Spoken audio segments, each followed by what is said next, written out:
Telugu season 9లో ఎవరు అవునన్నా కాదన్నా Tanuja one and only lady కంటెస్టెంట్లలో గ్రేట్ స్టార్ కంటెస్టెంట్ అని చెప్పవచ్చు. ఎందుకంటే టాస్కుల్లో కానీ మాటల్లో కానీ ఎందులో అయినా కానీ తనుజ తనకు తానే సాటి అని నిరూపించుకుంది. అలాగే టాస్కుల్లో దుమ్ము రేపుతూ టైటిల్ వైపు అడుగులు వేస్తుంది. అయితే ఈరోజు బిగ్ బాస్ స్టేజ్ మీదకి వచ్చిన నాగార్జున అంటే సాటర్డే ఎపిసోడ్లో శివ సినిమా ప్రమోషన్లో భాగంగా క్లాస్ పీకడం అయితే నాగార్జున సండే రోజుకి షిఫ్ట్ చేయడం జరిగింది. ఈ నేపథ్యంలోనే తనూజ దివ్యాలని ఇద్దరిని పైకి లేపి మాట్లాడటం అయితే జరిగింది. ముందుగా తనూజ అసలు నీకేమైంది, ఏంటి ప్రాబ్లం, ఎందుకు అంతలా ఏడ్చావు అని ప్రశ్నిస్తే, సార్ నేను ఎన్నో రోజుల నుంచి క్యాప్టెన్ అవ్వాలి అనుకుంటున్నాను. 7 వారాల నుంచి క్యాప్టెన్ అవ్వాలి అనేసి చివరి మెట్టుపై బొక్కబోర్లా పడుతున్నాను. ఈ వారం ఖచ్చితంగా క్యాప్టెన్ అవుతాని అనుకున్నాను. కానీ నన్ను ఒక్కసారిగా తీసేసేసరికి నాలో ఉన్న ఎమోషన్ మొత్తం బయటకు వచ్చి కన్నీళ్లు పెట్టుకున్నాను. కానీ కొంతమంది నేను పెట్టుకున్న కన్నీళ్లను కూడా దొంగ ఏడుపు, ఇప్పుడు అంత ఏడవాలా, ఇది బిగ్ బాస్ హౌస్ కదా, ఇంకొకరు గేమ్ ఆడకూడదా అంటూ ఎగతాళిగా మాట్లాడారు. ఇది బిగ్ బాస్ హౌసే సార్, నేను ఏమీ అనడం లేదు. కానీ వారు నన్ను తీసేసిన విధానానికి నేను ఈసారి కూడా క్యాప్టెన్ అవ్వలేదు. మా అమ్మకి వచ్చేటప్పుడు చెప్పొచ్చాను sir, Bigg Boss season 9 9th week captain అవుతాను అమ్మా అనేసి. అన్ని అవకాశాలని సద్వినియోగం చేసుకుని ఇక క్యాప్టెన్ అవ్వడమే ఆలస్యం అనుకున్న తరుణంలో నన్ను తీసేసేసరికి నాకు ఆ బాధ ఉబికి రావడంతో కన్నీళ్ల రూపంలో బయటకు వచ్చింది. అంతే సార్, నేను ఎవరిపైనా కూడా ద్వేషం పెంచుకోలేదు అని చెప్పింది.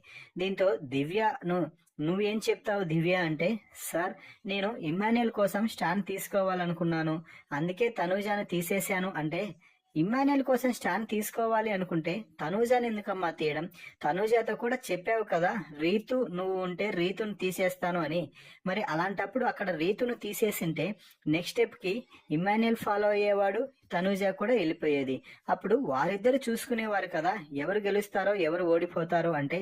అది ఎలా అవుతుంది సార్? స్టాండ్ తీసుకునేసరికి కరెక్ట్ గా తీసుకోవాలి కదా. నా స్టాండ్ ఏమిటి, ఇమ్మాన్యుయల్ మరోసారి క్యాప్టెన్ అవ్వాలి అని. అక్కడ తనూజ ఇమ్మాన్యుయల్ ఇద్దరు ఉంటే సపోర్టింగ్ టాస్క్ అని వస్తే ఖచ్చితంగా ఎక్కువ మంది తనూజకే సపోర్ట్ చేస్తారు. అందుకే నేను తనూజాని తీసేశాను అంటే, అలాంటప్పుడు ముందు నువ్వు చెప్పిండాల్సింది, నేను ఎవరున్నా కూడా నిన్నే తీసేస్తాను అని.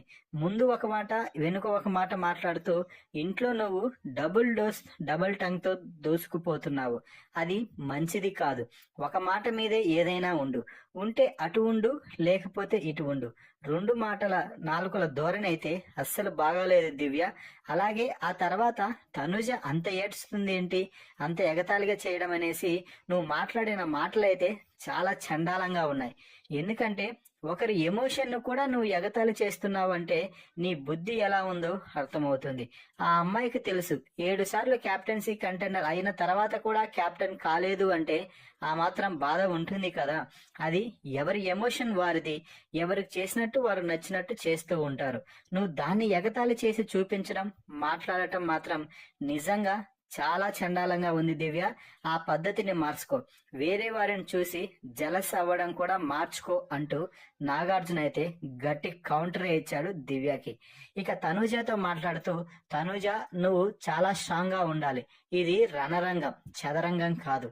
నిన్ను చెట్లు ఎక్కి పుట్టలెక్కి పైకి పంపించడానికి ఇక్కడ ఉన్నది నీ ఫ్యామిలీ మెంబర్స్ కాదు, నీతోటి కంటెస్టెంట్స్. నువ్వు పైకి ఎదుగుతున్న కొద్దీ నిన్ను లాగాలనే ప్రయత్నంలోనే ఉంటారు. కాబట్టి వారిని తప్పించుకొని నువ్వు ఎలా పైకి వెళ్లాలో ఆలోచించుకొని దానికి తగ్గట్టుగా అడుగులు ముందుకు వెయ్యాలి. కానీ ఇలా కింద పడిపోయాను సార్ నేను అనుకుంటూ ఏడుస్తూ ఉంటే ఎప్పటికీ నువ్వు కిందనే ఉంటావు అంటూ చెప్పడంతో, లేదు సార్, వచ్చే వారం నేనేంటో చూపిస్తాను, నేను నా గేమ్ చూపించి ఎవరికి ఏం చేయాలో అన్ని చేసి చూపిస్తాను అంటే, ఇదమ్మా అసలైన మాట అంటూ తనూజని అయితే పొగడడం జరిగింది. మరి తనూజ, దివ్య, నాగార్జున మధ్య జరిగిన ఈ సంభాషణలో ఎవరు కరెక్ట్ ఎవరు తప్పు అన్నది కామెంట్స్ రూపంలో తెలపండి. అలాగే తనూజ ఫ్యాన్స్ అందరూ తనూజ ద రియల్ క్యాప్టెన్ అంటూ కామెంట్ చేయండి. Please subscribe our YouTube channel.